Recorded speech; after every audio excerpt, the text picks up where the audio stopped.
So in this video, I'm going to show you how you can do a movement to stay strong and independent as you get older. Now, these movements that we generally practice often involve strength, flexibility, and balance.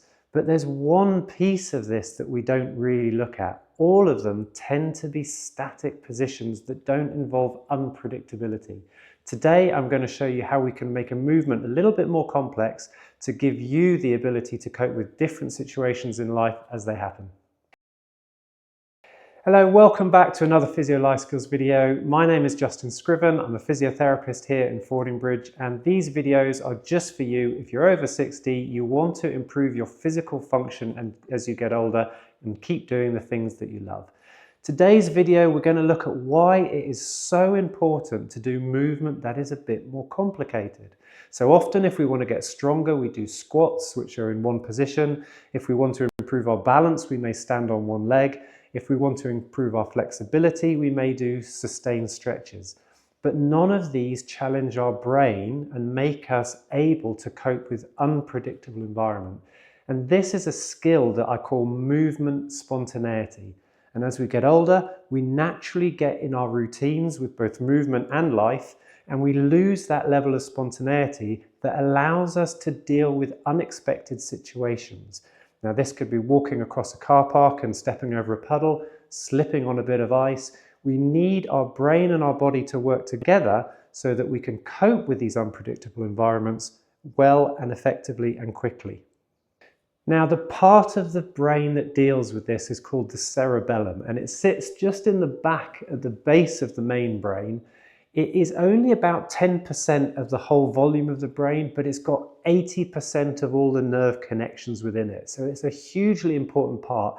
It is the quality controller of our movement. So it figures out how much or how little we should move, and it coordinates our movement and judges distance.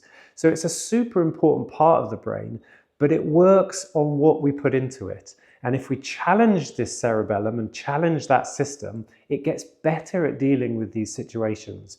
As we get older, we often don't challenge it as much, and therefore it is not as quick at working out what we need to do. So these complex movements want to involve a little bit of strength, a little bit of flexibility, a little bit of balance, a little bit of agility, but putting them together into a challenging movement that actually our brains have to think about and coordinate. And as we practice that, we get better at dealing with these unpredictable situations as they arise. Now, just before we start, obviously be sensible and be careful. These are movements that are going to challenge your balance system a little bit. So if you're unsure, make sure you're doing them next to something that you can hold on to, like the kitchen work surface or a wall. And if you're unsure as whether they're right for you, then check with your own healthcare provider first. But otherwise, let's get on with it. I'll show you how they work. Now, in order to explain this more complex movement, I have a 79-year-old model with me. Terry, everyone Terry. What we're going to do is we are going to break this movement down into 3 parts, and then we're going to put it all together. So the 3 movements you need, first of all, is a mini lunge. So that's just a little step forward, and then just be aware you're just gently dropping your back knee. Only go as far as you feel that you can do comfortably with your balance and also with your control of your knees. I don't want you to get any pain. And then come up, and then try it on the other side.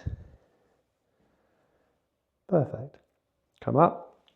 This time step forward with the right, and we're going to do a rotation. So the side that your knee is furthest forward on, we're going to turn as if you're touching a wall on the other side, and rotating to touch the wall, and back, swapping legs, and then touching on the other side. And you're just making sure that everything can move how you want it to. The last movement that we need to do is the taking the weight on the leg, and a little kick, and a little kick. So taking the weight on one leg, little kick, and a little kick. And so what we're going to do now is we're going to put all of that together, and it looks like this. So there's a step forward. You can wait there, Terry, I'll show it first and then you can do it. So little step, drop down as far as you can go, rotate to the side, come back up, little kick, down, rotate, back, kick, and down. So we'll go through that together and we'll do it reasonably slowly, but remember, the slower you go, the harder it is.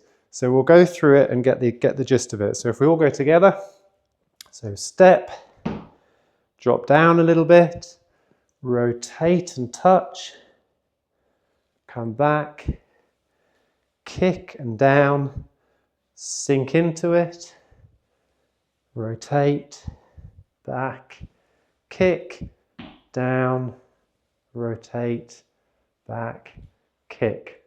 Perfect. Once more, we'll go through it. And remember, if you practice it, we start to get more comfortable with the rhythm, but the brain is having to work here and trying to coordinate itself. So it's using a bit of strength, a little bit of your balance, a little bit of the agility. And because it's having to work really hard, it's going to give you that movement spontaneity that we talked about. One more time.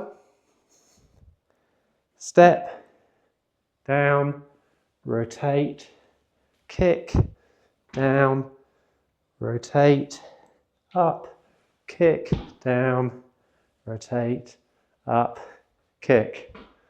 Perfect. So there you have it. We need to make our movements complex sometimes to make sure we maintain our movement spontaneity. And this allows us to deal with the unpredictability of life. The way to do that is have some movements that challenge your system with strength and flexibility and balance and agility, but in a way that makes the brain work a little bit. Hopefully this exercise will be one of those things that you can use. Check out the channel for other movements that you can use as well. As always, leave a comment in the section below if you tell me how you got on with it. And if there's anything else you want covered, you can include that too. As always, thank you for joining me. I look forward to seeing you in the next video.